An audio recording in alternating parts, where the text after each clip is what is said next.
for being here.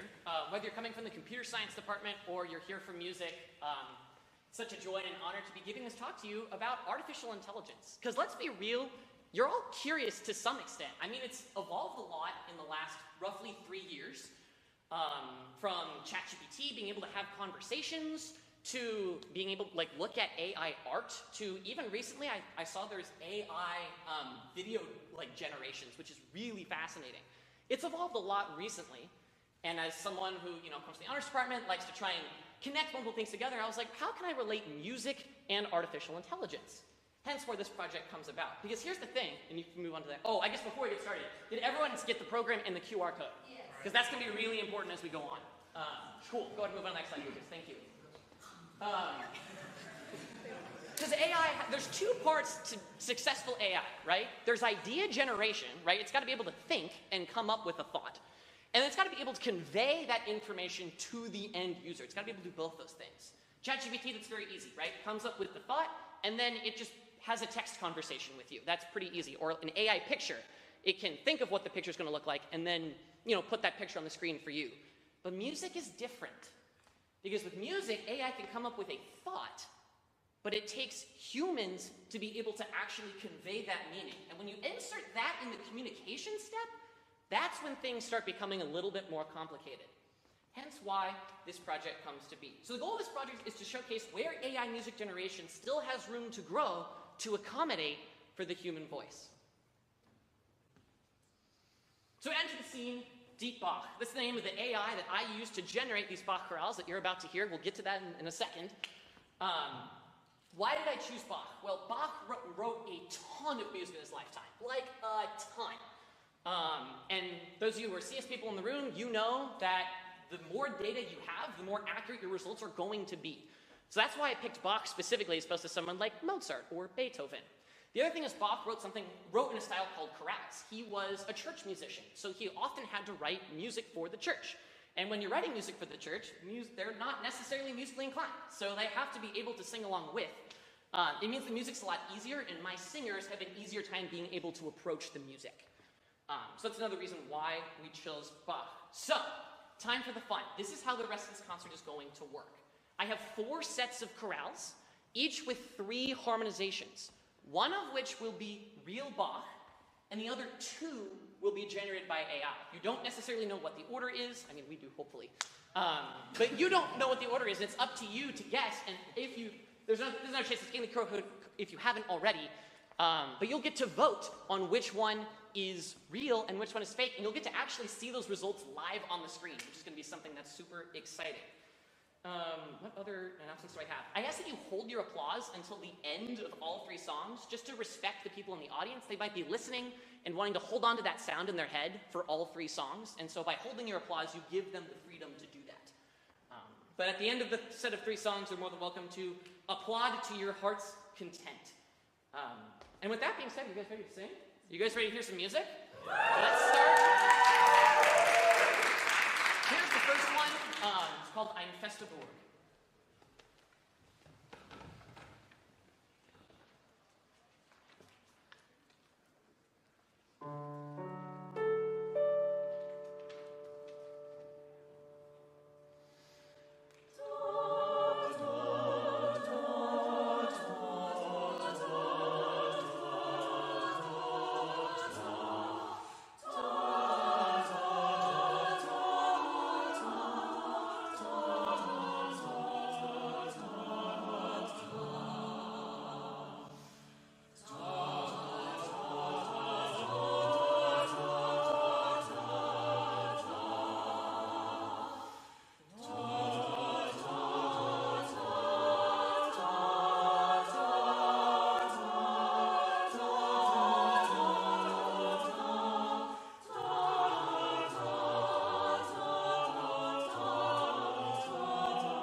you have to decide which one was real and which one was not.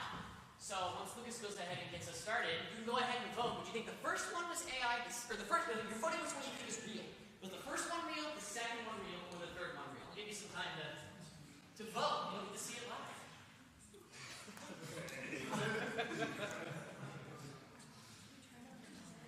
You happen to know like Jeopardy or something like that, Lucas? Just like you don't like Jeopardy? Just like, no.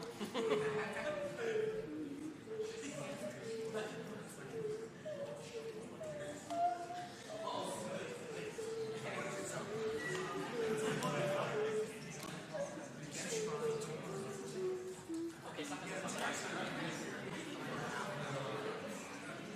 Are we good? The one that was real was...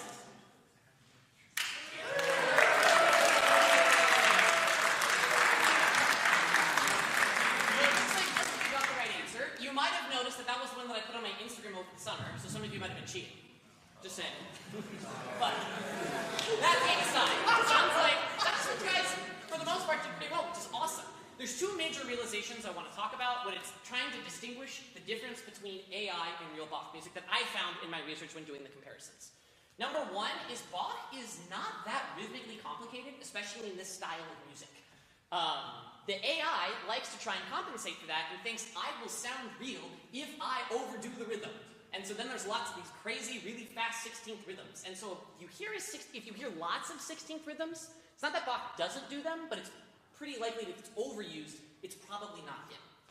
The other thing is it's time to talk about cadences. Now, for those of you who don't know about music, you can think of cadence as like a way to shape a musical phrase. There are moments where the music pauses and then continues. There's two types of cadences. There's a half cadence, which I like to use the analogy of English. It's like a comma.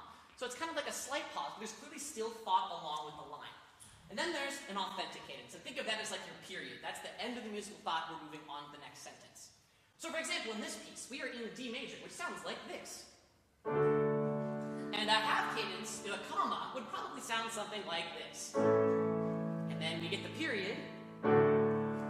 Pretty understandable. Makes sense. Feels right in the soul. It's all about getting in your body, all right? Now, in one of the AI arrangements that we did, it wanted to pull from the minor. So the minor would have sounded like this. That's B minor. And the half cadence would sound like this. So a different kind of comma pause. The problem is then the half cadence was in minor, and then the AI tried the full cadence in the relative major. It's almost like using a different piece of punctuation. You notice that it doesn't really feel the same. It doesn't feel rooted. It feels like an incomplete thought. And that's something that the AI doesn't really understand. It doesn't really understand how to use the cadences properly to make it really feel like a conclusion in the music. So those are two things you can hear and think about as you're listening to the rest of our music. And we'll go ahead and move on to our next set of music. This is BWV number 392. Here we go.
feel like you need like a 5-second handicap.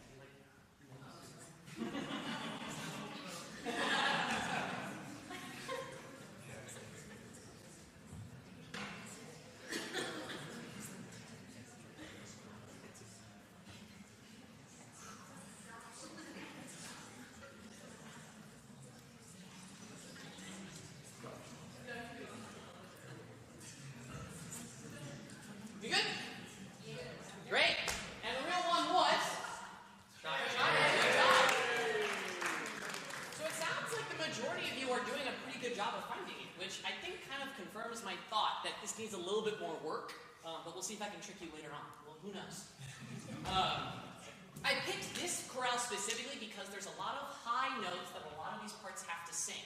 And a lot of times I want to know about the AI is, does it keep those high notes about the same? Does it keep the same level for like how high and how low the person has to sing? Or does it kind of fluctuate a lot more than it normally does? And the fascinating thing in my research is the fluctuation is a little bit more than what Bach typically would do in the normal part. For example, our tenors in this song, the original one, they were singing pretty high most of the time. And I'd say in this one, you also had to dip pretty darn low with your register. And that's something that the AI constantly will do, is there's a lot of jumping around. People who don't really have to jump around so much are the altos, but they have the harder challenge of having notes that are so close together in their part. And so it's actually, I would argue, a lot harder than having a bunch of big jumps, because having to tune half steps is really, really, really difficult. In terms of vocal agility, the people who have the hardest job, I would say, are the basses. Because the basses have to sing at the literal highest note in their staff, and Zach often looks at me freaking out whenever that happens. Because then often right afterwards he's going, and like having to jump way down into the register, and that's very, that's probably, yeah, it's not, do you guys like that? No. No? Well, there you have it. So, let's go ahead and move on to our next chorale. This is BWV 430. Wenn mein Stündlein vorhanden ist.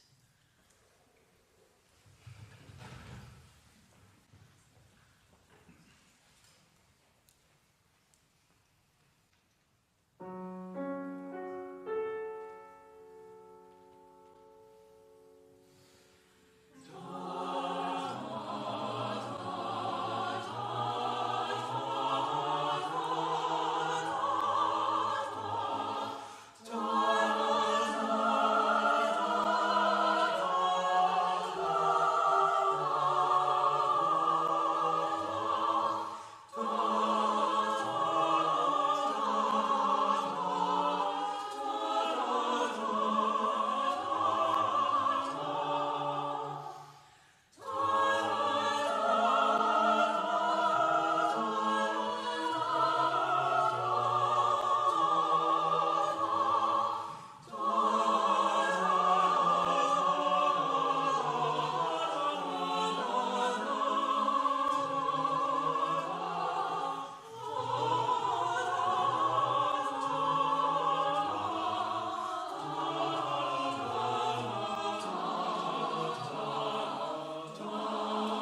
no deliberation. It seems like we're all pretty yams, which is awesome. Can we reveal the right answer? Getting good at this. Getting good at this. This one also had some interesting moments with those potential phrases, if you noticed. More importantly, it's adding information to moments that should have been a pause. It's like, let's go ahead and pause, but also let's just have the tenors do like 5 million extra notes in between the pause. It's like someone like cutting people off or something like that. I don't know. It's weird and it's frustrating. Also, it just had some like you guys. There were just some like really weird ways that some of these chorales just ended. It just the one I heard the rustling, the murmuring, just like the really half-step distance between the tenors and the basses was just like weird and not something that Bach would ever do. Not something really any composer would ever do. But more importantly, with these cadential phrases also, there weren't really a lot of like half cadences, those comma moments I was talking about. It was kind of a lot of just like boom, boom, boom. Like I went like the 5. I went to the store. I bought bread. I brought the bread home. The bread was good. Like we can have a conversation, but it's not a rich conversation. It's not an exciting conversation. So likewise, the music's not as exciting. And that's something I've also found often in my research. Let's go ahead and move on to our final chorale. No pressure, this is Dr. Stolman's favorite. And if you're familiar with Bach, you might know this one. This is Jesu meine Freude.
rather than major. So as I'm sure if you're a music student, you know that there's lots of different types of minor, and the way that minor plays with each other is very complicated and not as easily understood, especially by AI. So this is just a little bit of an example of, can you tell that difference? It's really, really hard. The other thing that the AI doesn't really understand, and I can't wait to show this, and you guys are really excited to show this. They love this part. They love this part of the talk. Here we go. Part crossings. Some of you might be familiar with this in music. We have parts for a reason, and they kind of stay in their own lanes. We have on the very top our lovely sopranos holding down the melody. Give up for sopranos. Holding our inner harmonies, we have the altos and the tenors. They work really well together, forming that foundation in the middle. Then at the bottom, we have the basses. You had a good name for yourselves yesterday. What did you call yourselves?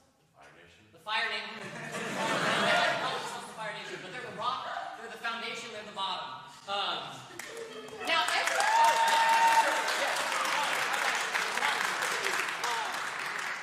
so most of the time they usually stay in their own lanes, but every once in a while, if you want to spice up a chord and there's a certain note in the chord that you really want to accentuate, especially in the middle of the texture, composers will often do this, where then the tenors sing higher than the altos, or sometimes the basses will pop higher than the tenors. And it's a really cool moment, except when you do it incorrectly, because if you do it not right, then you can just tell it doesn't work. So let's go back to that very last one that we just ended on, which is fascinating. It ends on this chord, which, let me clarify, that's not a terrible thing for the AI to end on. It is the key that we're in, but it's how we build it. I'm going to build it from the top down on purpose. You'll see why in a second. Our highest voices are singing a D, and that's the sopranos. Good start. Good start. Next highest voice, singing an A. Can the A's please sing?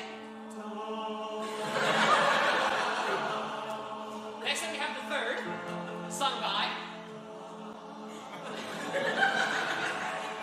Then finally, we have our root.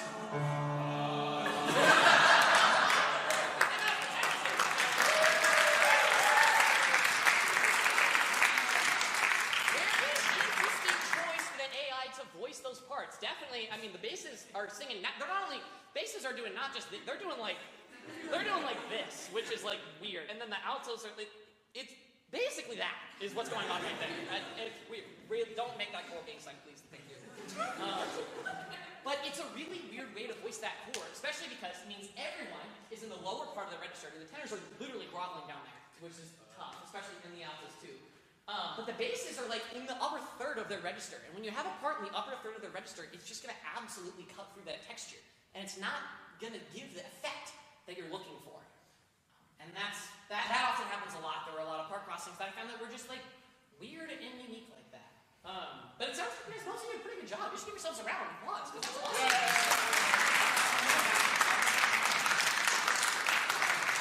Give your tap on the top. There you go.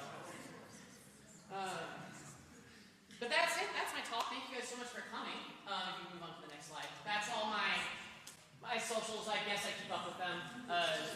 LinkedIn's like, but it's there. Fine. If you have any questions, I'll be available afterwards to talk to you. If there's anything that you're interested about, or interested in knowing more about. But if you have a question later and you want to come up with it, my emails are there. I'm also about to graduate, so I figured I'd probably put my personal email there as well. If you're a computer science student and you're coming here for the computer science side, the top QR code is the GitHub repository if you're interested in checking that out. If you're a coding person and you wanted to see all the wrong choices I made, because I'm not a computer science student, so I got by with what I could, go ahead and scan that. There will also be, I know you're probably hoping it would be a little more technical than it actually was. There will be a paper that will be coming out about Easter time after I reflect on this experience that we've had. That will also go into a lot more of the technical details about the machine learning models that I used and how those were trained. And program again, in case you wanted the program. Do we sing a little bit more for you? Yeah. So my music theory professor had this really fascinating idea. We were talking about it one time in class, because I was like, I'm going to show this off in class, just see what happens. Thank you, Dr. Prop. And so he's like, let's just like play. It's a game we really like. It's called Say Obvious Things About Music. And I was like, let's say obvious things about music with this AI stuff. And we were talking about it. And he was like, oh, I can like obviously tell that that's AI. And I was like, okay, thank you for being so bold about it. Sure. But he said, if you had given me a 3 to 4 second snippet, I don't know that I'd be so confident. So what I've done is we're going to end with one of my favorite choral works of all time. It's called the St. Matthew's Passion. It's actually a great time to be singing it because it's actually meant for Good Friday. So it's the story of Jesus' death, but not resurrection because it's Good Friday. So that Jesus dies, it ends very sad, and then you come back on Sunday to church, and then it's all joyous and happy, as Good Friday is. And that work is about 2.5 hours long, but it's littered with a lot of these tiny chorales all throughout it that are really fascinating and really beautiful. And so I thought, I'm going to take him up for the challenge. So it's time to put your skills to the test, Dr. Prof, because these next 2 songs are the original chorale. So Bach did write them, but I went in and every 2 measures, just changed a little bit. I had AI only write a specific part of it instead of the whole thing. Maybe I rearranged all of the parts, so A through B is going to be singing something different. Maybe I went in and said, I'm only going to change the bass part and see what happens. Maybe I'll only change the inner harmonies and see what happens. And it's up to you to decide in your heart which is AI and which is not. So I guess you get to have that, and I'm just going to leave you with that. You're just going to get to have that inner battle with yourself and just walk out and just wonder what was real and what was not. Honestly, I'm not going to lie. I think some of these singers still don't even know what's real and what's not. Let's be honest. Before we go ahead and end, because this is our final piece that I'll then ask you to leave, I will say we do have some students giving their vocal recitals in here. So if you do have questions, I would love to maybe chat with you out on the, what do you call that? Plaza. The plaza, thank you. I'd love to chat with you out on the plaza. So if you don't have a doctorate in front of your name, or you're not mom and dad, I'd love to see you, I'd love to chat with you outside afterwards. Sorry, mom and dad get priority. I think that's understandable. That's fair. Lastly, I want to give a few shout-outs. So a big shout-out to Dr. Stolman, who was my advisor for the whole project.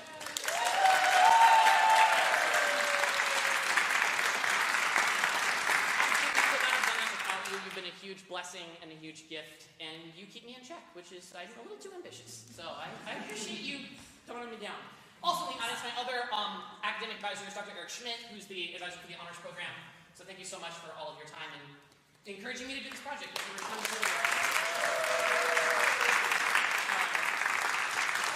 can we give one huge round of applause for these singers?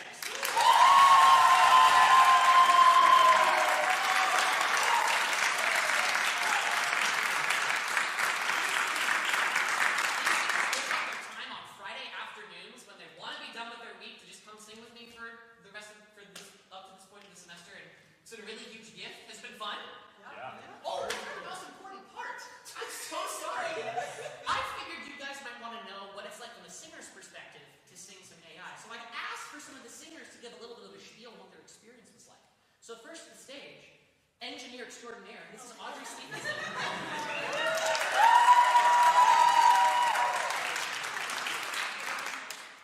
So this project, it's been very challenging, but also rewarding in many ways.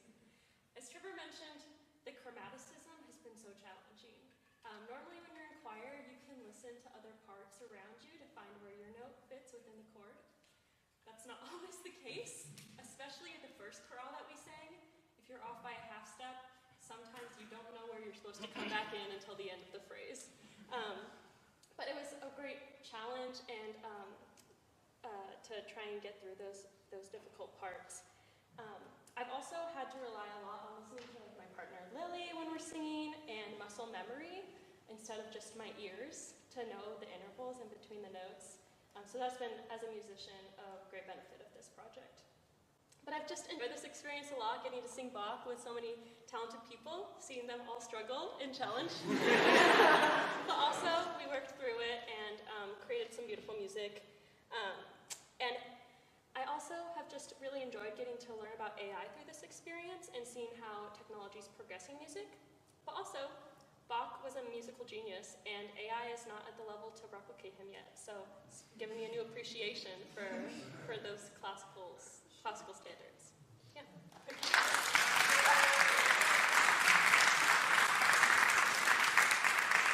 want to hear from one more singer before we end with our final piece. This is Ryan Bass. Get up. So yeah, like Trevor said, in a lot of music, you have this line that you kind of sing, and it feels like breathing in and breathing out. And every line you kind of go in, go out, and kind of just flows. But in all of this music, with especially all the pieces with like that are mainly the AI, it feels like you're breathing in, and then you don't breathe back out. You're breathing back in again and again, and you don't really feel that finish of the line. And as good choir students, you kind of learn to be like, okay, here's the pattern. It's moving in this way. You kind of start to understand that as you sing more and more music.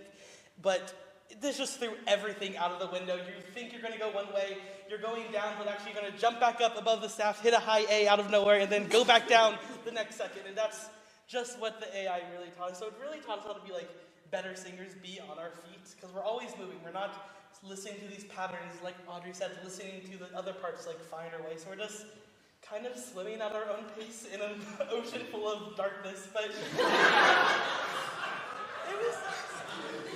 was still a great time to like understand this music and kind of see that AI still has a lot of places to go to kind of be able to take the emotion of music and replicate it in a good way.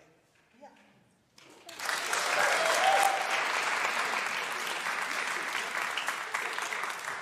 The singers will also be joining us out on the patio, so if you have specific individual questions for some of the singers as well that didn't get a chance to share, you're more than welcome to single them out and make them feel loved. So again, we're going to go ahead and end the St. Matthew's Passion, which remember, might be Bach, might be AI, I don't know. We're going to find out together, shall we? The other thing that I want to say, they found this out like literally right before we started, is I have not like, as a conductor, I've gotten a chance to conduct this, but I have not gotten a chance to put this in my voice, and I'm a little bit jealous of that. So if you don't mind, I'm going to join and sing them for these last two numbers, if that's okay, because I haven't gotten a chance to do that.